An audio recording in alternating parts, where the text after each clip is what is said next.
Bonsoir à toutes et à tous. Bienvenue pour ce webinaire joliment intitulé Lumière sur l'activité de plaidoyer d'ENERCOP. Merci à toutes et à tous d'être avec nous ce soir. Nous sommes donc en format webinaire. J'imagine que maintenant vous avez toutes et tous l'habitude de ce genre d'exercice, mais peut-être juste pour rappeler que donc dans un webinaire, eh bien, on ne peut pas avoir tous les participants. Vous voyez simplement les deux intervenantes que sont Eugénie et moi-même, Fanny Lily. On va se présenter tout à l'heure.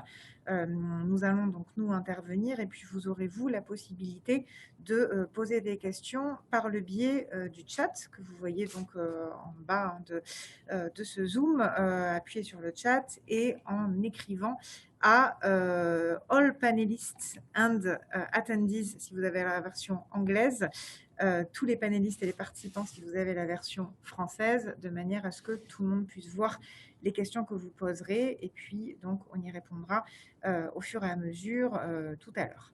Donc voilà un petit peu pour le fonctionnement du webinaire et les règles un petit peu de fonctionnement sur la prise de parole et les questions à travers le chat tout à l'heure. Donc, moi-même, je suis Fanny Carré-Comte, je suis secrétaire générale d'ENERCOP et directrice du pôle coopération. Donc, je m'occupe spécifiquement des questions de gouvernance, de vie coopérative, de partenariat et de relations institutionnelles. Et puis, Eugénie Bardin est avec moi. Elle est responsable spécifiquement des affaires publiques. Donc, nous allons toutes les deux, surtout Eugénie, mais je la seconderai, vous faire cette présentation autour de cette activité de plaidoyer d'ENERCOP. C'est le premier webinaire que nous organisons à destination de nos sociétaires sur ce thème du plaidoyer. Donc, c'est un peu une première pour nous. On va faire cette présentation et puis donc dans un deuxième temps, vous pourrez donc nous poser des questions par le chat et puis on y répondra. Tout cela nous amènera joyeusement jusqu'à 19h30 et si on n'a pas pu répondre à toutes vos questions, on vous expliquera les canaux qui nous permettront notamment à travers le village ENERCOP de continuer à répondre aux questions que nous n'aurons pas pu traiter aujourd'hui. On va donc parler du plaidoyer. Quelques mots rapides d'introduction pour vous dire pourquoi est-ce que ce sujet-là est important chez ENERCOP et pourquoi on a souhaité vous proposer ce webinaire dédié ce soir. Pour deux raisons essentielles. La première, c'est qu'à ENERCOP, nous avons, vous le savez, des particularités que nous souhaitons, que nous avons besoin de faire valoir. Des particularités parce que notre modèle est unique. Le fait d'être un fournisseur d'électricité nationale sous forme coopérative est unique aujourd'hui dans le paysage de la fourniture d'électricité en France. Et face à ce modèle unique, eh bien, nous évoluons dans un environnement réglementaire dont on peut dire assez facilement qu'il n'est pas vraiment fait pour nous. Soit il est beaucoup fait autour du monopole historique d'EDF pour faciliter l'existence de ce monopole historique, soit il va être plutôt fait pour des acteurs, on va dire, de l'économie classique qui n'ont pas nos spécificités d'économie sociale et solidaire à travers notre modèle coopératif à gouvernance démocratique et à lucrativité limitée. Et donc, nous évoluons dans cet environnement qui, autour de ces deux pôles, n'est pas vraiment favorable à notre modèle. Et donc, nous avons besoin d'agir pour essayer de faire évoluer cet environnement. C'est la première raison de l'importance du plaidoyer. Et la deuxième raison, eh bien, c'est que ENERCOP inscrit ses activités de fournisseurs d'électricité, producteurs de plus en plus et fournisseurs de services énergétiques dans une vision en fait de société, la vision de la transition énergétique citoyenne, une vision on va dire de transformation écologique et sociale de notre société et que pour travailler à l'avènement de cette vision de société, nous avons besoin, nous souhaitons développer des actions de plaidoyer pour essayer de faire changer les choses au niveau réglementaire, social et culturel dans notre société. Donc pour toutes ces raisons, nous avons souhaité vous parler de plaidoyer ce soir, vous expliquer un petit peu quels sont nos grands fondements et puis nos grands sujets d'actualité et comment aussi est-ce que avec vous en tant que sociétaire, on peut travailler ensemble sur échanger sur ces enjeux de plaidoyer. Voilà pour mon introduction rapide et je vais donc tout de suite passer la parole à Eugénie qui va donc enchaîner sur la suite de cette présentation. Oui, alors bonsoir à tous. Je vais commencer par vous montrer l'intégralité de mon visage et hop, voilà. On remet le masque très rapidement. Donc merci beaucoup d'être avec nous ce soir pour ce webinaire de présentation de l'activité de plaidoyer d'ENERCOP. Alors, dans un premier temps, effectivement, Je vais rapidement revenir sur le contexte général et les éléments de définition de qu'est-ce que l'activité de lobbying, de plaidoyer. On verra qu'il y a une différence entre ces termes. Et c'est vrai que c'est souvent une notion qui est incomprise. Donc voilà, on va essayer ce soir d'éclaircir un peu cette notion. Et donc dans un deuxième temps, on reviendra sur des exemples plus concrets de l'activité des NERCOP. Mais voilà, de l'activité de plaidoyer des NERCOP. Donc dans un premier temps, qu'est-ce qu'on entend par lobbying institutionnel? Donc d'une manière générale, on peut définir cette notion comme l'ensemble des actions de veille et de communication d'influence qui sont menées à la fois auprès des décideurs publics au sens large, donc les parlementaires, c'est-à-dire les sénateurs, les députés, mais également les cabinets ministériels et d'autres autorités administratives, comme par exemple la Commission de régulation de l'énergie, pour ce qui nous concerne. Donc à la fois auprès des décideurs publics, mais également dans le débat public, puisque l'activité de plaidoyer passe aussi par des positionnements de tribunes d'opinion dans la presse, par exemple, donc la presse spécialisée ou plus généraliste, au niveau à la fois européen et national, puisqu'on va le voir, Enercop mène cette activité de plaidoyer, à la fois au niveau de Paris, mais également de Bruxelles. Ceci étant dit, il est important de distinguer 2 types de lobbying. Un lobbying qu'on peut qualifier de plus classique, c'est-à-dire, qui renvoie à voilà, tout groupement ou association qui défend des intérêts financiers, et professionnels privés, et l'activité de plaidoyer qui renvoie à la poursuite de l'intérêt général. Et c'est plutôt dans ce deuxième volet, en fait, que s'inscrit, Enercop. J'y reviendrai, plus tard. En ce qui concerne, voilà donc l'activité de plaidoyer, la représentation d'intérêts, est encadrée en France. Elle a été d'ailleurs relativement tardivement par rapport à d'autres pays, mais en tout cas pour la France, 2 lois principales encadrent cette activité. Hem, une loi de 2013, relative à la transparence de la vie publique, qui va définir ce qu'est un représentant d'intérêt. On pourra revenir, dessus par la suite si vous le souhaitez. Là, je vous propose de passer plutôt rapidement sur ces détails. Et ensuite, la loi dite Sapin 2, son nom complet étant, comme voilà, vous pouvez le voir sur la slide, la loi relative à la transparence, à la lutte contre la corruption et à la modernisation de la vie économique, qui est en cours d'évaluation. Donc peut-être que vous avez pu en entendre parler dans la presse de cette fameuse loi Sapin 2. En fait, ce qu'il faut savoir, c'est qu'à l'origine de cette loi Sapin 2 de 2016, il y a eu en fait un rapport qui a fait le constat que les relations entre les responsables publics et les représentants d'intérêts restaient assez marquées par le secret et donc dès lors sujettes à inquiétude. Et c'est pourquoi la loi Sapin 2 va poursuivre plusieurs objectifs, dont l'identification des personnes physiques et morales qui peuvent être qualifiées de représentants d'intérêts, et également l'encadrement des conditions d'intervention de ces représentants d'intérêts. Et enfin, le fait assez notable, la création d'une obligation déclarative pour les représentants d'intérêts, qui consiste à la fois à s'inscrire sur un registre numérique, une liste des représentants d'intérêts, si vous voulez, qui est gérée par la Haute Autorité pour la transparence de la vie publique, aussi appelée HATVP, ainsi qu'une déclaration annuelle, donc plus au fil de l'eau, un suivi en fait des activités, des activités du coup d'influence menées par le responsable, le représentant d'intérêt, pardon.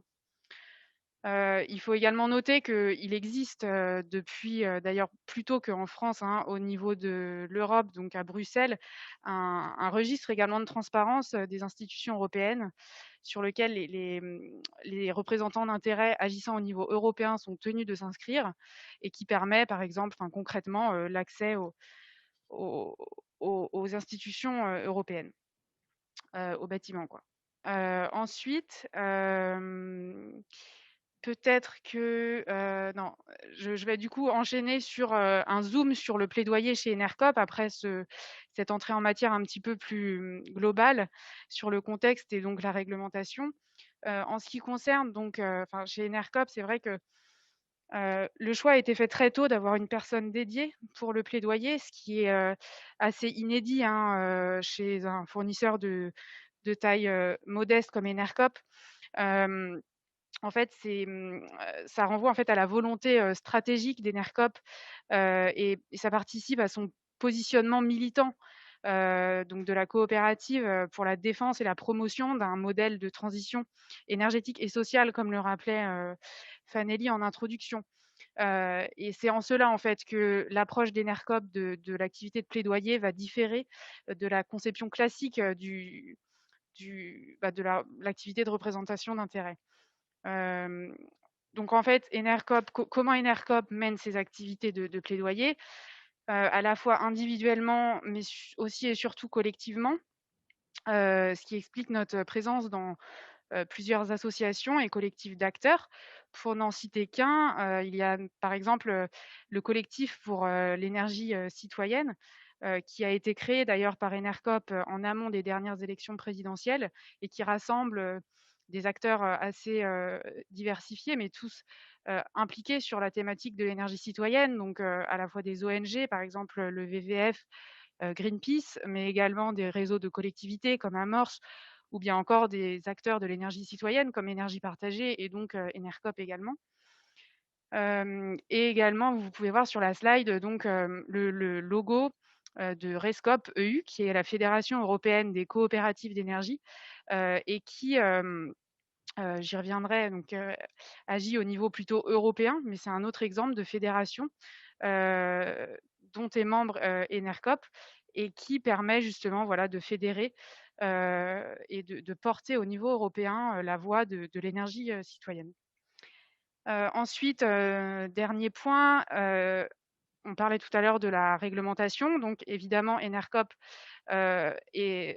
déclare ses activités auprès de la Haute Autorité pour la transparence de la vie publique sur le registre dont je vous parlais tout à l'heure, mais également sur le registre de la Commission européenne pour ce qui est de ses actions de plaidoyer. Voilà, je pense qu'on peut s'arrêter ici pour cette première partie. Alors, tout à fait, on va faire une première petite pause. Alors, d'abord, on m'a effectivement fait remarquer à juste titre que je ne vous avais pas montré mon visage. C'est donc ce que je vais essayer de faire quelques secondes. Voilà, vous l'aurez compris, hein, nous sommes plusieurs dans la même salle pour organiser ce webinaire et donc nous respectons bien évidemment les gestes barrières et les consignes sanitaires, d'où les masques. Vous dire également que si vous avez déjà des questions à cette étape sur ce que vient de dire Eugénie, vous pouvez les poser. Il y en a eu une première sur le chat qu'on va peut-être juste reprendre maintenant, qui était une question en lien avec les partenariats, puisqu'on nous demandait est-ce que vous faites du plaidoyer tout seul ou est-ce que vous le faites avec d'autres organisations partenaires comme Negawatt. Donc Negawatt, un institut de recherche qui travaille sur le fait de pouvoir démontrer à travers son scénario Negawatt le fait qu'il est possible pour la France de passer à un système basé sur 100% d'énergie renouvelable en 2050. Et donc la réponse est oui. Donc effectivement, comme Eugénie a commencé à le dire, mais on y reviendra tout au long de cet exposé, nous ne faisons pas du plaidoyer tout seul, nous le faisons avec un certain nombre de partenaires et Negawatt en fait partie, puisque Negawatt fait aussi partie des acteurs qui étaient très proches d'Enercop à sa création et que notre projet s'est toujours basé sur ce fameux scénario Negawatt constitué autour de ce triptyque sobriété énergétique, efficacité énergétique et développement des énergies renouvelables. Donc nous faisons des actions en commun, de même qu'avec d'autres acteurs. Eugénie a cité le collectif Énergie Citoyenne, on pourrait également citer le CLER, réseau d'acteurs pour la transition énergétique. Il y en a d'autres, on y reviendra peut-être tout à l'heure, mais voilà, en tout cas pour la question des partenariats. C'était peut-être la première question qui était remontée. Et puis, il y en a peut-être une deuxième qui est la question de l'articulation entre le niveau national, le niveau européen et le niveau mondial. Est-ce que tu veux peut-être dire quelques mots là-dessus, Eugénie, sur comment est-ce qu'on travaille pour justement bien articuler notre plaidoyer? Et puis on pourrait aussi rajouter le niveau local, parce que là, la question dit national, européen, mondial, mais il y a aussi à la base la question locale. Eugénie. Oui. En fait, c'est vrai que ces différents niveaux de représentation sont notre implication typiquement dans la fédération européenne que je citais à l'instant, donc Rescope EU, permet de coordonner et de bien articuler pardon, les positions que l'on porte, que ce soit au niveau donc aux différents niveaux, local, national, européen, et mondial, enfin sachant que Rescope c'est plutôt au niveau européen du coup. Mais voilà, ça permet d'avoir une cohérence dans les messages que l'on porte, puisque bien évidemment, d'ailleurs Rescope a été créé par Enercop, donc c'est vraiment une fédération qui partage le même ADN que le nôtre, et qui permet voilà, que à partir du moment où un message, peut être porté au niveau européen parce que, il transcende un peu les particularités nationales, c'est voilà, c'est au niveau de Rescope que ça va se jouer, en cohérence avec ce qu'on peut porter au niveau national, bien évidemment. On va y revenir de toute façon à travers les exemples concrets qu'on va vous développer maintenant sur les sujets de plaidoyer qui vont être ceux qui vont faire un peu le gros de l'actualité des mois à venir. Je crois qu'il n'y a pas d'autres questions à ce stade. On avait peut-être, nous, une question à vous poser pour mieux comprendre aussi quelles sont vos habitudes et vos expériences peut-être en termes de plaidoyer. Et donc, on se demandait si, parmi les personnes qui assistaient à ce webinaire, vous aviez déjà eu l'occasion d'interpeller vos élus pour faire passer un certain nombre de messages à l'occasion d'élections à venir ou autres. Donc voilà, on vous propose de répondre à ce petit sondage. Est-ce que vous avez déjà interpellé vos élus? Ça nous permettra de mieux comprendre nos expériences respectives et puis on reviendra ensuite sur le type d'action qu'on peut faire pour accompagner ce plaidoyer. On vous laisse encore donc quelques petites secondes pour nous dire un petit peu si vous avez déjà ce type d'expérience d'interpellation. On parle de tout type d'élus, que ce soit des élus municipaux, régionaux, parlementaires, députés européens, tout ce que vous voulez. Ça peut aussi être des élus syndicaux, enfin, voilà, tout ce type de démarche. Et donc, après cette réponse donc, à ce petit test, on passera donc à la suite de cette présentation. On rentrera un peu plus dans le vif du sujet des dossiers chauds du plaidoyer.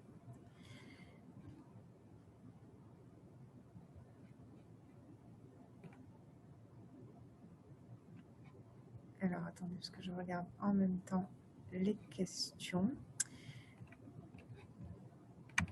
Je ne sais pas. Et donc, on va vous donner... Alors oui, une question qui nous demande si nous avons eu des exemples de victoires dans le plaidoyer de ces années passées.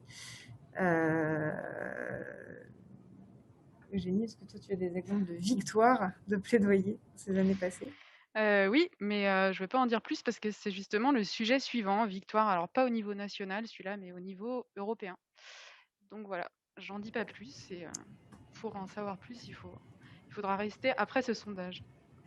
Donc, un parfait teasing pour la suite. Donc, nous allons pouvoir enchaîner. Alors, je ne sais pas si nous aurons le résultat. Voilà. Donc, eh bien, parmi les participants, donc vous êtes une majorité à ne jamais l'avoir fait, mais être intéressé pour pouvoir être accompagné, parce qu'effectivement, il y a une remarque qui disait que ce genre de démarche s'accompagne, donc on pourra y revenir tout à l'heure, et quand même un tiers d'entre vous qui avez déjà fait ce genre d'expérience. Donc, merci de nous avoir permis de mieux cerner vos expériences sur cette question-là. Et donc, on va continuer tout de suite en rentrant dans le vif du sujet sur les thématiques de plaidoyer. Eugénie, je te redonne la main.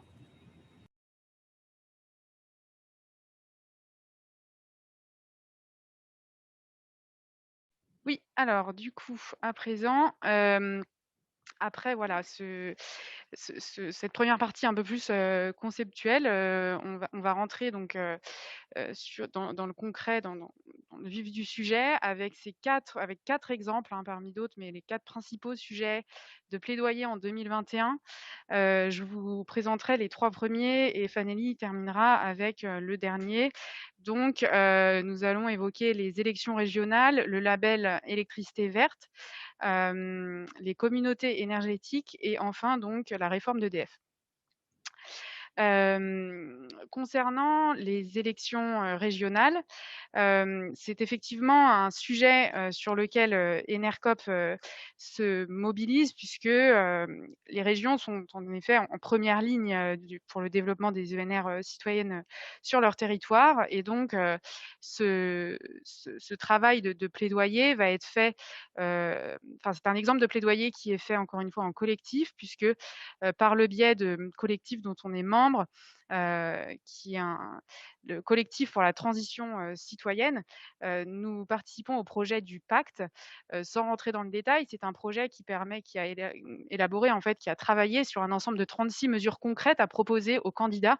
Alors, ça a été un travail qui a été fait en amont des municipales, mais qui s'applique également, pour la plupart, qui peuvent être reprises pour les régionales. Et donc, Enercop a participé notamment à la conception à la création de 2 de ces 36 mesures concrètes. Donc voilà, un exemple de travail en collectif dans lequel s'implique Enercop pour les élections régionales. Donc, je ne l'ai pas dit en termes de calendrier, mais qui donc vont se tenir en juin prochain. Ensuite, deuxième sujet qui va fortement impacter également l'année 2021 et qui a impacté aussi, dans lequel nous avons mis beaucoup d'efforts déjà depuis 2019, c'est le label offre d'électricité verte sur lequel travaille l'ADEME.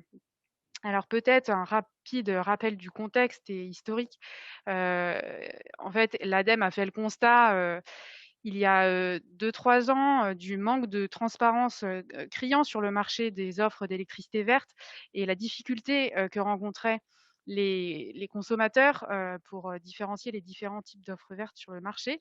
Et ce constat étant fait, l'ADEME a distingué 2 types d'offres vertes. Les offres vertes premium, qui s'appuyait sur un achat conjoint de l'électricité et de la garantie d'origine. Je ne vais pas rentrer dans le détail maintenant, mais n'hésitez pas si vous avez des questions. Et des offres plus standards pour lesquelles les fournisseurs se bornaient à acheter simplement les garanties d'origine. Donc Enercop faisait bien entendu partie de la première catégorie, donc les offres premium. Suite à ce constat et à ces différenciations terminologiques, en fait, l'ADEME a mis en place, a lancé concrètement en fait un groupe de travail pour travailler sur l'élaboration d'un label qui permettrait de différencier ces offres vertes entre elles. Et donc a réuni autour de la table toutes les parties prenantes, dont Enercop, pour voilà, arriver à à quoi pourraient ressembler les critères composant ce label. Alors aujourd'hui, effectivement, je vais vous épargner voilà, tout le travail qui a été fait, les multiples rebondissements, mais aujourd'hui, en février 2021, on a un cadre plus ou moins stabilisé de ce label, même si les détails restent encore à être, voilà, arrêtés. Aujourd'hui, on partirait sur un label à différents niveaux. Donc, il y aurait 2 étoiles, première étoile, deuxième étoile. La deuxième étoile étant l'offre la plus vertueuse, qui repose sur 3 critères principaux. Encore une fois, sans rentrer trop dans le détail, mais sur l'achat groupé de la garantie d'origine et d'électricité, qui valorise les projets neufs hors soutien public de production d'ENR et les projets portés par les citoyens. Donc voilà pour ce qui est sur la table. Et en termes de calendrier, donc ce label sortirait en septembre prochain. Quelle a été la position d'Enercop défendue pendant toutes ces discussions, puisque Enercop participait, mais n'était évidemment pas le seul, puisqu'il y avait tous les fournisseurs d'électricité, les développeurs, les producteurs, les comparateurs d'offres, voilà. Donc c'était certaines ONG aussi quand même, mais c'était un travail avec beaucoup de parties prenantes différentes. Et donc les positions défendues par Enercop, c'était voilà, notre conception de notre modèle d'approvisionnement vertueux, c'est-à-dire le contrat direct auprès des fournisseurs, des producteurs, pardon, l'achat conjoint de la garantie d'origine et de l'électricité, par cette approche de voilà, circuit court de l'énergie, et avec cette idée que le fournisseur peut avoir une réelle plus-value, peut vraiment avoir un effet levier, une additionnalité sur la transition énergétique locale en France. Donc voilà pour ce travail qui est encore en cours. Et enfin, le troisième point, c'est un sujet qui concerne à la fois les énergies citoyennes et la Convention citoyenne pour le climat, dont vous avez sûrement entendu parler, qui sont les communautés énergétiques. Et c'est ce troisième exemple qui est un exemple de victoire de plaidoyer au niveau européen du moins, puisque vous avez sûrement entendu parler de ces notions, puisque même si elles nous viennent du droit européen, elles sont aujourd'hui au stade de l'introduction en droit français. Donc de plus en plus de médias notamment en parlent et d'acteurs également. Donc avant de poursuivre, je vais peut-être rappeler rapidement ce que sont ces communautés énergétiques. Donc en fait, il y a 2 définitions différentes, mais en fait, c'est des notions qui sont très proches puisqu'il y a les communautés d'énergie renouvelable et les communautés énergétiques citoyennes qui, enfin, elles sont très proches. Donc en fait, je vais me concentrer, ce soir sur, les points communs qu'elles ont, qui sont quand même les piliers des définitions. Donc quels sont ces piliers justement? En fait, il faut retenir que, ces communautés énergétiques consacrent des principes organisationnels entre acteurs locaux, qui se regroupent pour mener des projets décentralisés locaux, de territoire. Heu, Ces communautés énergétiques, doivent, enfin ces projets, voilà, doivent vraiment, avoir des retombées, économiques, sociales, environnementales positives pour les territoires et non rechercher, le profit financier. Et donc c'était, quand même une première au niveau européen, puisque ce sont 2 notions, donc je ne l'ai pas précisé, mais qui ont fait leur apparition dans des directives européennes. Et donc c'est novateur au niveau européen parce que pour la première fois, on parle de citoyens dans un texte relatif à l'énergie et non de clients ou de consommateurs. Et pourquoi c'est une victoire de plaidoyer? Puisque en fait, ces définitions, ces notions ont fait leur apparition, grâce à la reconnaissance de l'expertise de RESCOP, la fédération européenne dont je vous parlais tout à l'heure, son expertise et sa connaissance de l'énergie citoyenne locale décentralisée en Europe, et donc qui a amené la Commission à travailler étroitement avec RESCOP pour l'élaboration de ces textes. Et donc maintenant, comme je le disais, c'est au tour de la France d'introduire ces notions en droit français. Et les 150 citoyens ont repris ces notions dans leurs propositions. Et donc, le projet de loi qui va bientôt être présenté, d'ailleurs demain, qui est présenté demain en Conseil des ministres et au Parlement fin mars, dans un de ces articles, en fait, enfin, euh, appelle à la enfin prévoit l'élaboration d'un plan d'action, d'une feuille de route pour le développement des communautés énergétiques afin de leur permettre de changer d'échelle.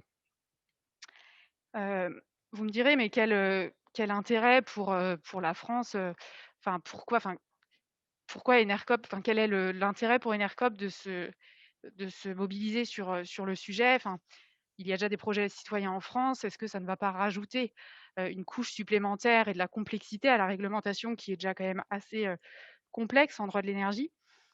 En fait, là, l'intérêt pour Enercop, c'était de vraiment garder les ambitions des textes européens et du travail qu'a réussi à faire RESCOP donc au niveau européen. Garder cette ambition, mais l'adapter aux spécificités du cadre français et aux réalités, voilà, des projets citoyens en France, puisque c'est un réel outil pour, heu, pour justement faire tomber beaucoup d'obstacles auxquels se sont confrontés aujourd'hui les projets citoyens sur les territoires. Parce que je ne l'ai pas mentionné, mais les États membres sont tenus de prendre des mesures facilitatrices pour le développement de ces communautés. Donc c'est vraiment des notions qui sont très, très intéressantes pour le développement de l'énergie citoyenne, en France et en Europe.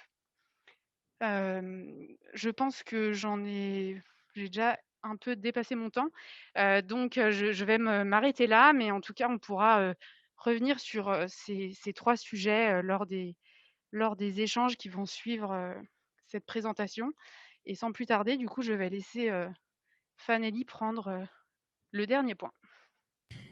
Oui, alors le dernier point avant qu'on puisse donc reprendre un certain nombre de questions qui ont été posées sur le chat, c'était vous dire quelques mots d'un projet dont vous avez forcément entendu parler parce qu'on en parle beaucoup dans les médias aujourd'hui, dont on aurait pu se dire qu'il ne concerne pas directement les activités d'Enercop, mais enfin quand même, vu qu'il s'agit de la réforme en cours d'EDF et de ses impacts majeurs sur la transition énergétique et puis sur tous les citoyennes et les citoyens, et donc aussi sur nous, Enercop, on a souhaité vous en dire quelques mots ce soir, même si voilà, le sujet est toujours en cours de discussion et de débat.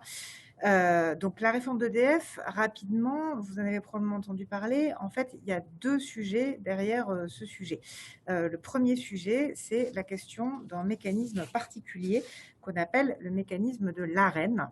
L'AREN, ça veut dire l'accès régulé à l'électricité nucléaire historique. C'est un mécanisme qui a été créé en 2011 dans l'objectif de faire profiter les fournisseurs d'électricité concurrents d'EDF au bénéfice de ce qu'on appelait la rente nucléaire, donc en considérant, vous avez compris qu'il y avait des guillemets à rente nucléaire, mais qu'au moment où, en tout cas pour le nucléaire amorti, il pouvait constituer une rente, eh bien, EDF avait donc été obligé pour encourager la concurrence sur le marché en vertu des réglementations européennes, de proposer en fait chaque année à la vente une partie de sa production d'électricité d'origine nucléaire à ses concurrents un prix fixe et plus attractif que les prix moyens sur le marché, puisque le prix de l'Arenh aujourd'hui est de 42 euros par mégawattheure, alors que le prix moyen sur le marché tourne autour de 50 euros par mégawattheure. Et donc depuis plusieurs années, c'est un dispositif qui a rencontré un grand succès, puisque la quasi-totalité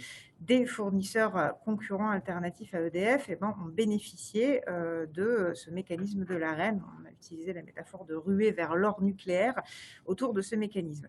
J'ai dit la quasi-totalité, puisque, tel le petit village d'Astérix, un certain nombre de fournisseurs, en tout cas ils ne sont pas nombreux, ils sont 3 en France, dont Enercop, ont choisi de ne pas avoir recours à ce mécanisme de l'Arenh. Nous n'y avons jamais eu recours, puisque pour des raisons de conformité à notre vision de la transition énergétique vers le 100% renouvelable, nous avons choisi de ne pas asseoir notre modèle économique sur cette rente entre guillemets nucléaire.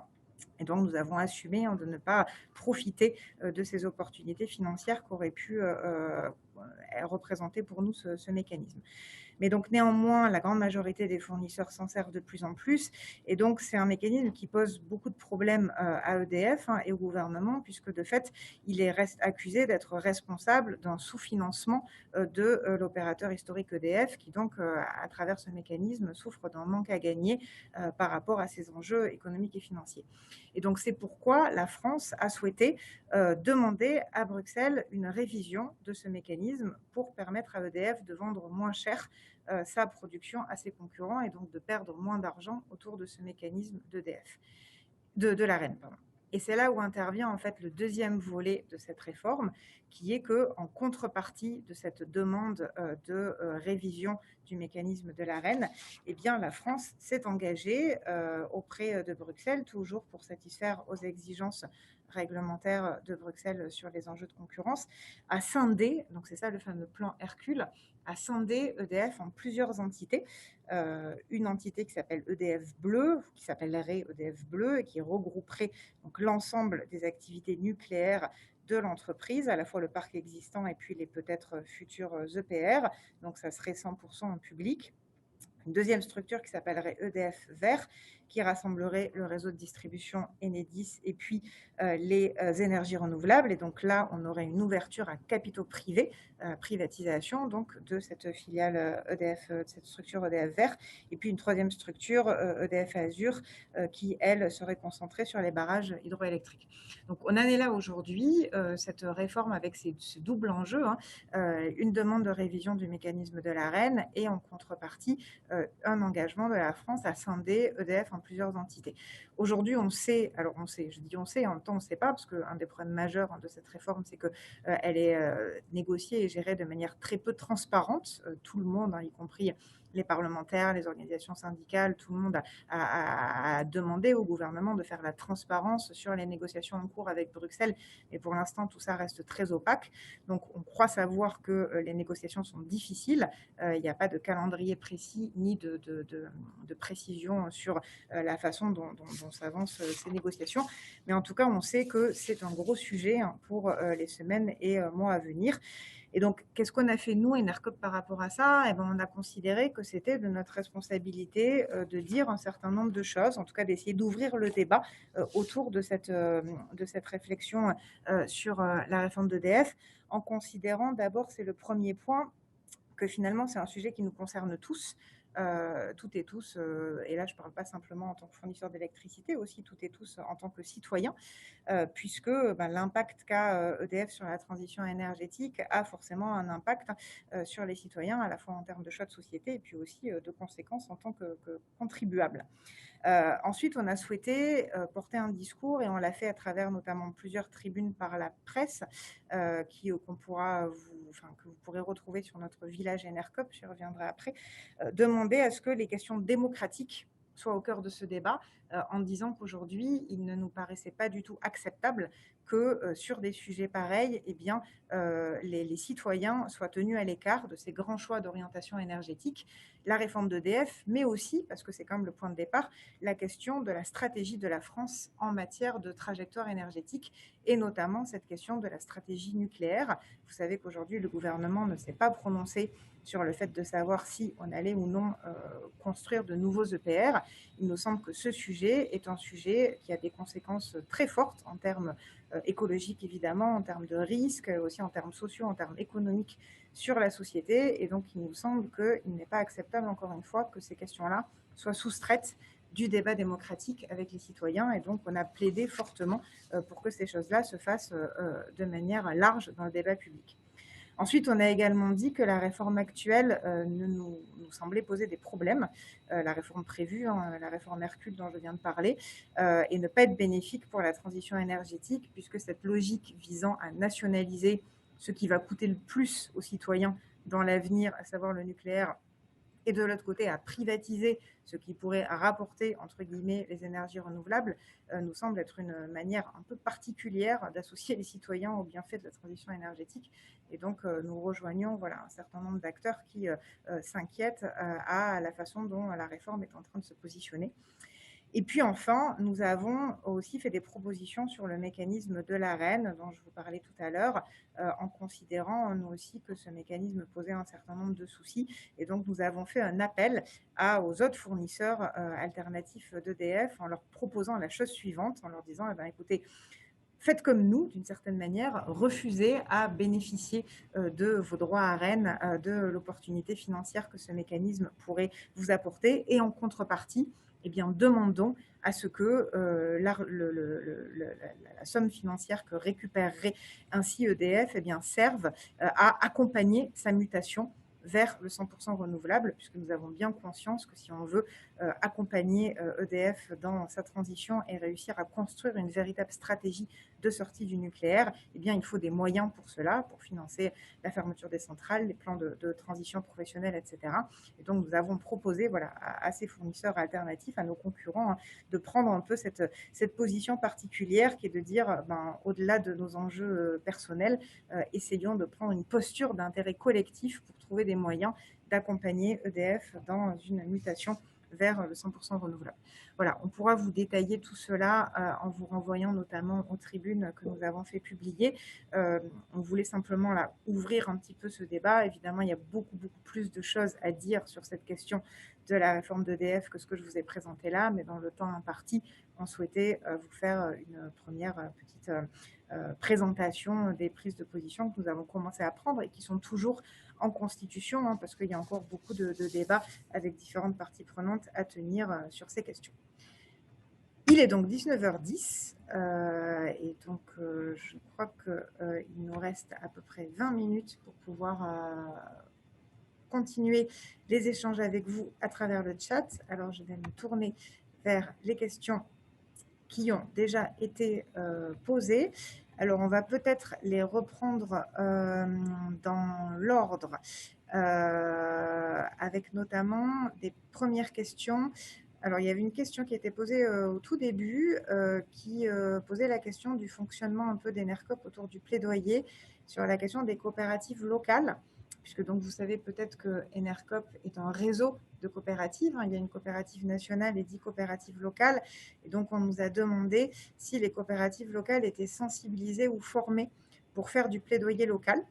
Je vais répondre rapidement en disant que c'est un sujet qu'on aimerait bien porter encore davantage, encore mieux accompagner les coopératives locales, puisque notamment, par exemple, dans la perspective des élections départementales et régionales, elles seront en première ligne.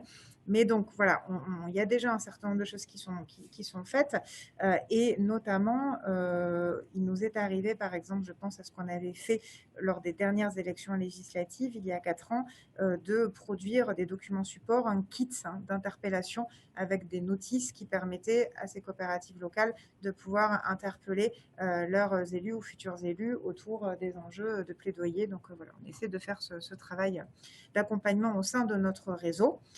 Et toujours sur ces questions d'accompagnement, il y avait aussi une question qui nous disait, au moment où on avait fait le petit sondage tout à l'heure sur l'interpellation des élus, est-ce qu'on peut être accompagné, par exemple, en tant que sociétaire dans une action d'interpellation?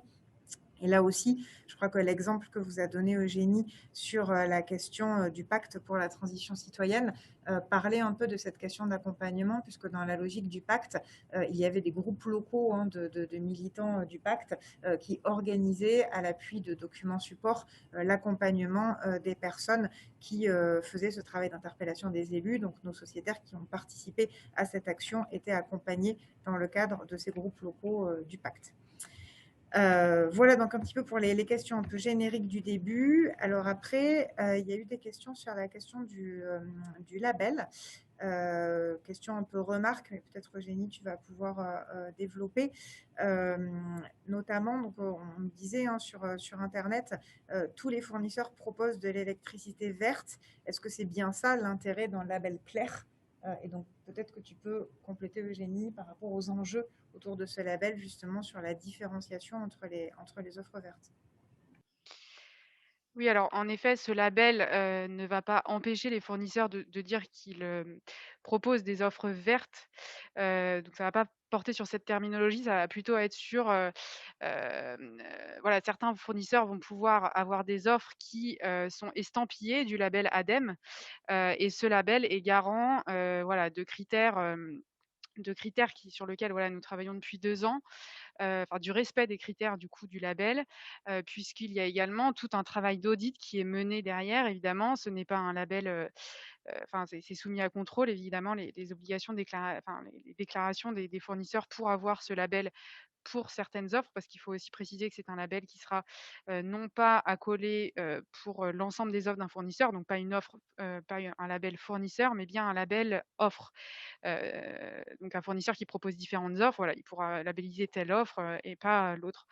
Heu, donc voilà, donc pour répondre à la question, oui, le label, c'est bien, avec l'idée de différencier les offres vertes entre elles, en fonction de leur degré, d'ambition, puisque comme je disais, il y aura des labels, heu, 1 étoile, 2 étoiles, et les 2 étoiles rempliront des critères encore plus ambitieux que la 1 étoile, avec notamment des critères sur, l'approvisionnement auprès de projets portés par des acteurs, locaux.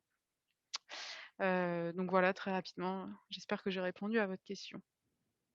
Et peut-être, Eugénie, on peut préciser aussi, pour faire le lien avec le sujet AREN dont on a parlé, qu'il y a un enjeu particulier autour de l'AREN à travers ce label.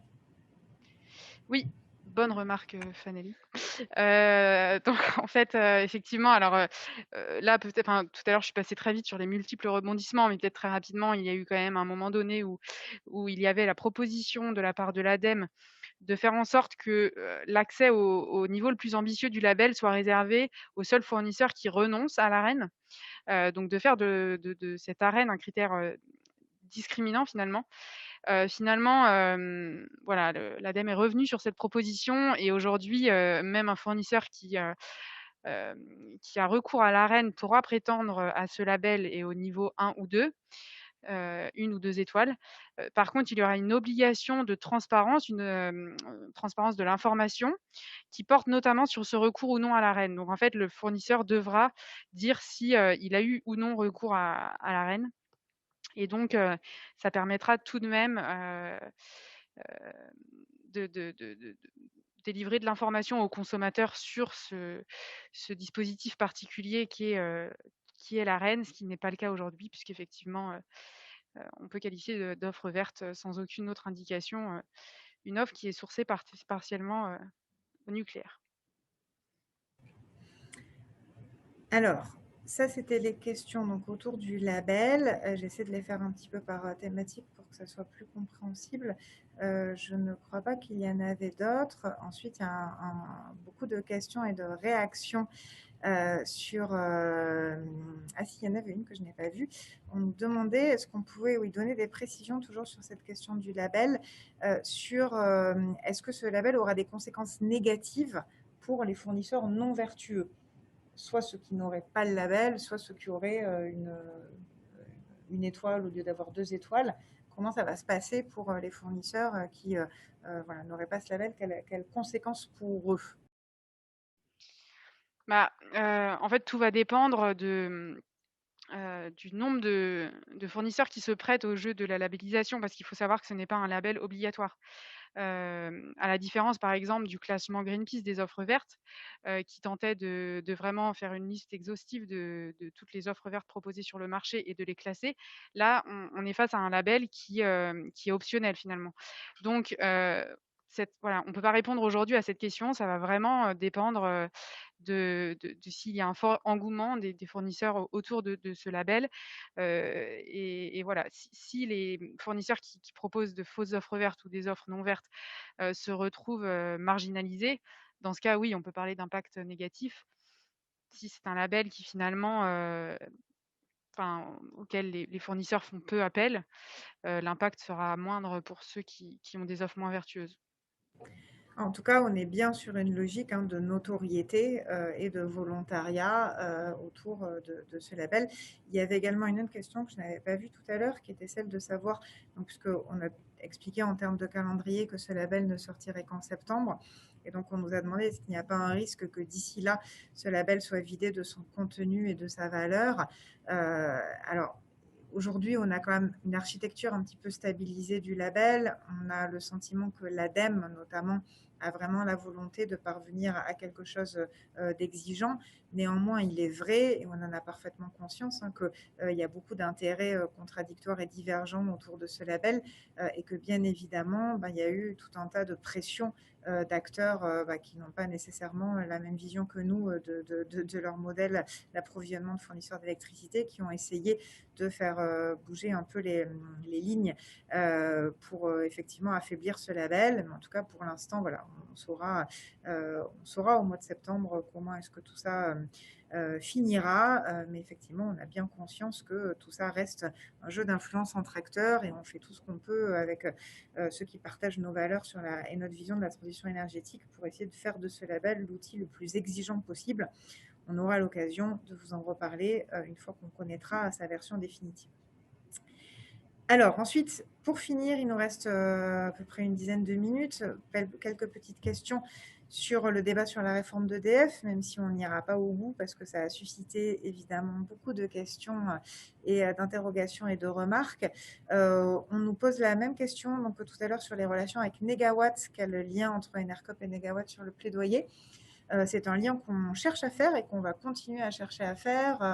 On essaie, nous, en permanence, de dialoguer avec nos partenaires, ceux qui ont la même vision que nous et ceux qui ont surtout une expertise particulière sur le sujet. Négawatt fait partie de toutes ces catégories et donc on a bien prévu, au fur et à mesure qu'on va continuer à étoffer les positionnements d'Enercop et nos prises de position, de dialoguer avec des partenaires et en particulier avec Négawatt parce que voilà, nous savons d'ores et déjà que nous avons des convergences de vues, donc autant qu'on les approfondisse et qu'on essaie de porter encore plus fort nos messages communs en s'enrichissant entre nous. Il y a une deuxième question qui était un peu une remarque question sur le fait que, alors est-ce qu'Enercop devrait ou affiche clairement son refus du nucléaire et prend des positions un peu fermes là-dessus. Alors, c'est effectivement quelque chose qu'on travaille à faire de plus en plus. D'abord parce que la spécificité dont je vous ai parlé tout à l'heure sur la question de l'Arenh, le fait d'être parmi les seuls fournisseurs d'électricité à ne pas avoir choisi de souscrire à ce mécanisme de l'Arenh, c'est quelque chose qu'on a souhaité davantage valoriser, faire connaître ce choix vraiment particulier à nos sociétaires et nos clients. On a d'ailleurs fait une campagne de communication en partenariat avec plusieurs organisations coopératives il y a quelque temps. Peut-être qu'on pourra mettre la référence sur le chat. C'est une campagne qui s'appelait Retenez bien leur nom et qui disait notamment que Enercop avait dit non à l'approvisionnement sur ce marché spécifique du nucléaire. Donc voilà, on cherche à le faire de plus en plus, tout en étant aussi attentif à ne pas focaliser le débat uniquement sur cette question pour ou contre le nucléaire, parce qu'on sait que c'est un débat compliqué et qu'il ne faudrait pas que ça nous empêche de parler en positif des énergies renouvelables, de sobriété énergétique, d'efficacité énergétique, etc. Mais pour autant, effectivement, cette position que nous avons sur le 100% renouvelable, nous souhaitons la porter de manière de plus en plus forte. Il y a une question qui est passionnante et d'ailleurs, pour tout vous dire, on espère bien organiser bientôt une conférence débat avec des intervenants universitaires, économistes, d'ONG, etc. là-dessus, qui est la question du lien au service public. Qu'est-ce qu'on veut pour le service public de l'énergie? Est-ce qu'on veut un opérateur 100% public avec lequel on est tous d'accord, ou est-ce qu'on veut une multiplicité d'opérateurs coopératifs et associatifs? C'est cette question qui nous a été posée. Donc, elle nous passionne parce qu'elle est aussi liée à l'identité d'Enercop. Enercop, c'est un acteur unique parce que, comme vous le savez, on s'est créé grâce, entre guillemets, avec beaucoup de guillemets, à l'ouverture à la concurrence sur le marché de l'électricité en 2005 et 2007. Mais pour autant, on a toujours une posture d'intérêt collectif, de garder un lien extrêmement fort avec le service public. On est un modèle coopératif, société coopérative d'intérêt collectif, dans lequel les collectivités locales peuvent être sociétaires et parties prenantes. Donc on est vraiment dans une démarche de complémentarité avec le service public, et donc on pense qu'on peut trouver un modèle qui permette cette complémentarité entre service public et modèle coopératif à modèle démocratique et à lucrativité limitée, puisque autour de tout ça, pour nous, il y a un enjeu majeur qui est celui de la place des citoyens. Est-ce qu'on peut reprocher à EDF aujourd'hui, au-delà de son choix du nucléaire, c'est le fait de ne pas être aujourd'hui suffisamment ouvert à une gestion démocratique de lien avec les citoyens. Et donc, c'est ces questions-là qu'on essaie d'amener à travers notre modèle coopératif. Et donc, c'est ces débats-là qu'on essaie de porter dans le cadre de la réforme avec EDF. Voilà. Alors, je regarde parce que je vois le temps qui passe. Il y avait aussi, donc il y a tout un tas de questions. Alors on nous demande, est-ce que Hercule, question un peu stratégique, est-ce que Hercule peut être un enjeu pour la présidentielle de 2022, ou est-ce que le sort d'EDF sera déjà joué? C'est assez difficile de répondre à cette question, parce que comme je vous le disais tout à l'heure, les choses ne sont pas très transparentes de ce point de vue-là. Ce qu'on sait aujourd'hui, c'est que le gouvernement souhaite aller le plus vite possible.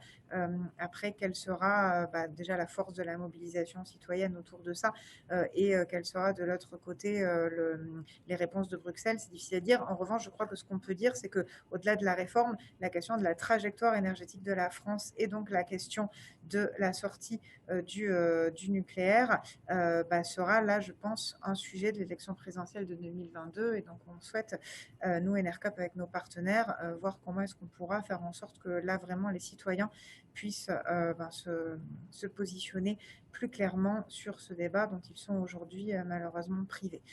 Voilà. Peut-être une dernière question qui nous permettra peut-être de dire un mot, Eugénie, sur la réforme en cours de l'Arenh. On nous demande, est-ce que vous pouvez nous dire si vous connaissez les conditions de financement envisagées pour les nouveaux EPR? Alors, il y a eu une piste à un moment donné qui a été tracée par le gouvernement, qui était une piste qui nous semblait très problématique. Eugénie, je te laisse la développer. Oui, alors en fait, effectivement, on vous parlait tout à l'heure de la réforme de l'Arenh, l'accès régulé à l'électricité nucléaire historique, qui est fortement liée avec avec la réforme d'EDF, mais également la construction de nouveaux EPR en France et le financement de la «rénovation» entre guillemets, du nucléaire existant, puisque en fait le gouvernement proposait, hem, donc pour la réforme de l'Arenh qui est toujours en discussion donc au niveau de Bruxelles, Fanny l'a dit, proposait, de, mettre fin au mécanisme de l'Arenh tel qu'il existe aujourd'hui, et de en fait, mettre sur le marché l'intégralité, de la production, nucléaire, des réacteurs en France, et donc de mettre en place, je ne vais pas du tout rentrer dans le détail, mais tout un mécanisme régulé de prix, plancher, prix plafond, pour, s'approvisionner, en électricité en France et tout le problème, c'est que la mise en place de ce mécanisme ne peut pas passer au niveau, de l'Union européenne, ne peut pas être accepté par l'Union européenne en l'état puisque c'est considéré comme une aide d'État, ce qui est fortement régulé au niveau européen, puisque, le dogme au niveau européen, c'est bien, la libre concurrence. Donc dès qu'il y a une aide étatique à un secteur économique dans un État membre, la Commission européenne a un droit de regard et donc la France, pour faire passer cette réforme-là, hem, qui a pour but, oui, je ne l'ai pas dit en fait, qui a pour but la réforme de permettre à EDF de financer, ce le nucléaire existant, mais également futur, puisque l'Arenh tel qu'il existe aujourd'hui fait perdre de l'argent à EDF et ne permet pas, de financer ces différents chantiers aujourd'hui. Donc cette réforme proposée, qui doit être contrôlée par la Commission européenne, donc permettrait ce financement. Sauf que, et c'est la dernière étape du raisonnement, pour être accepté au niveau, européen, la France argue, que ce mécanisme peut être apparenté à un service, d'intérêt économique général, SIEG dans le jargon, heu et donc parce que ça serait ce service d'intérêt économique général, cela justifierait le fait qu'il y ait une aide d'État, pour réformer le mécanisme de l'Arenh et donc voilà, vous pouvez, d'ores et déjà comprendre ce qui est problématique, c'est que, sur le principe, la France ferait passer donc le nucléaire comme, d'intérêt général et donc justifierait, hem, de cette réforme qui, in fine, ferait reposer l'ensemble sur, le contribuable, français. Voilà, donc c'est assez complexe. J'espère que j'ai été assez claire. Peut-être si vous avez des questions de clarification, n'hésitez pas. Mais c'est vrai que voilà, j'ai essayé d'être le plus claire possible. J'espère que j'ai réussi.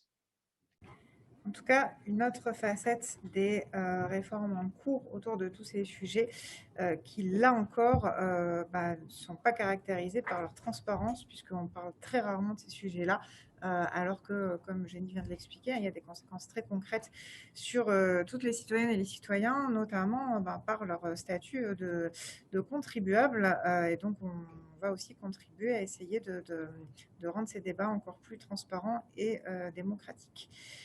On va arriver au terme de ce webinaire. Alors, j'ai quelques informations finales à vous donner, notamment sur les questions auxquelles nous n'avons pas encore répondu. On va juste simplement commencer par vous faire un deuxième dernier sondage, qui est le sondage de satisfaction après ce webinaire, qui nous permettra de savoir comment vous avez trouvé ce temps et comment est-ce qu'on peut encore s'améliorer pour les suivants. Donc, n'hésitez pas à répondre à la question: ce webinaire a-t-il répondu à vos attentes? Vous avez encore quelques secondes, quelques minutes pour y répondre. Il y avait donc tout un tas de questions qui tournaient autour d'EDF. Ça a évidemment fait beaucoup discuter sur le chat. On n'a pas pu, dans le temps imparti, toutes les prendre, mais on souhaitait donc vous dire que vous pouvez nous retrouver et vous retrouver sur le Village Enercop, la plateforme en ligne d'animation du sociétariat d'Enercop destiné donc à tous les sociétaires. Vous trouverez sur cette plateforme un certain nombre de ressources liées au projet Hercule dont on a parlé, un certain nombre de documents, les tribunes également qu'Enercop a déjà publiées et dont je vous parlais tout à l'heure. Et vous avez aussi la possibilité de continuer. Donc, on répondra également par le biais du village à toutes les questions qui ont été posées à l'occasion de ce webinaire sur le chat, auxquelles nous n'avons pas eu le temps de répondre dans le temps imparti.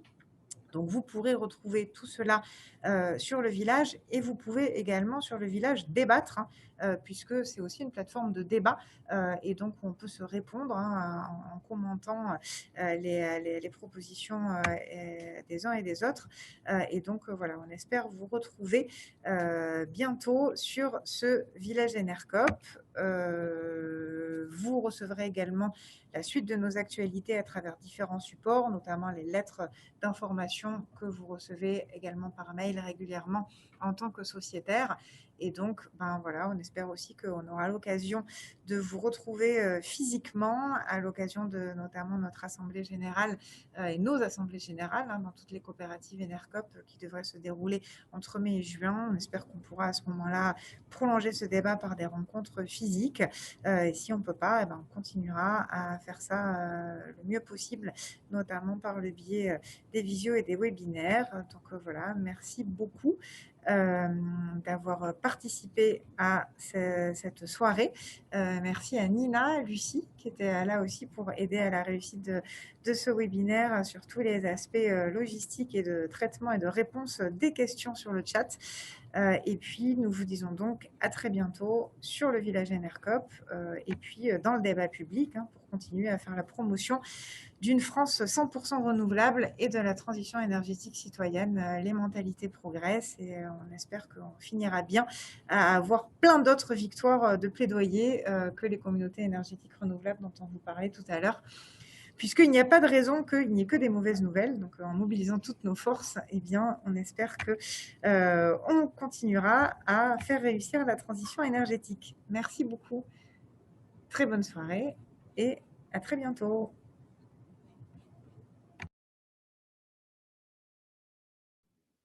Au revoir, bonne soirée.